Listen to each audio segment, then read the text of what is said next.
Smart contracts are very popular nowadays, but what are they and what problems do they solve?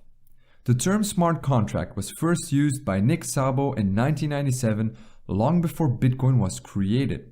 He is a computer scientist, law scholar, and cryptographer, so I'll spare you his exact words, but in simple terms, he wanted to use a distributed ledger to store contracts.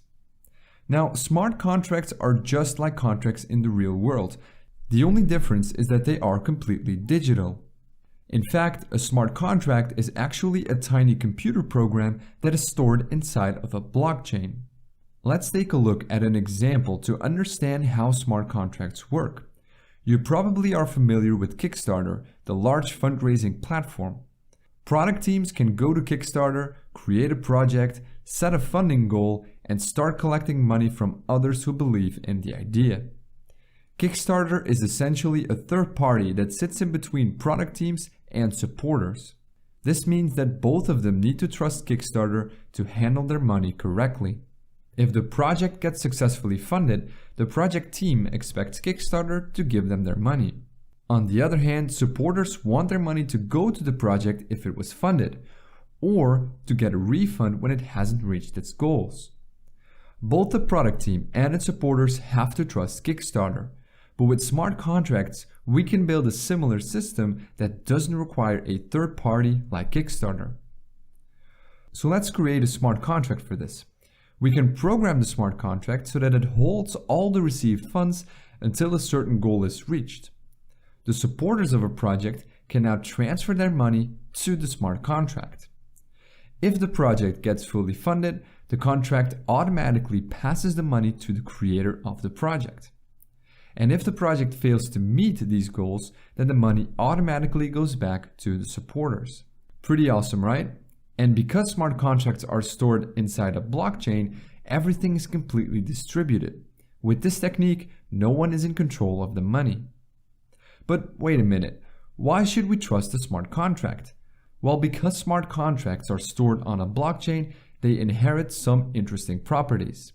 They are immutable and they are distributed.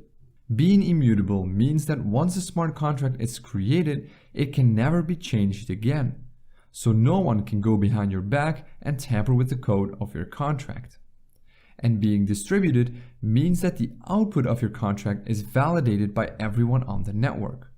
So a single person cannot force the contract to release the funds because other people on the network will spot this attempt and mark it as invalid. Tampering with smart contracts becomes almost impossible. Smart contracts can be applied to many different things, not just on crowdfunding. Banks, for example, could use it to issue loans or to offer automatic payments. Insurance companies could use it to process certain claims, and postal companies could use it for payment on delivery, and so on and so on. So now you might wonder, where and how can I use smart contracts? Well, right now there are a handful of blockchains who support smart contracts, but the biggest one is Ethereum. It was specifically created and designed to support smart contracts. Smart contracts can be programmed in a special programming language called Solidity. This language was specifically created for Ethereum and uses a syntax that resembles JavaScript.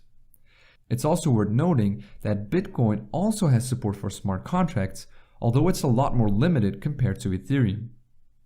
So now you know what smart contracts are and what problems they solve. I hope you enjoyed this video, and if you did, hit the like button and get subscribed. And as always, thank you very much for watching.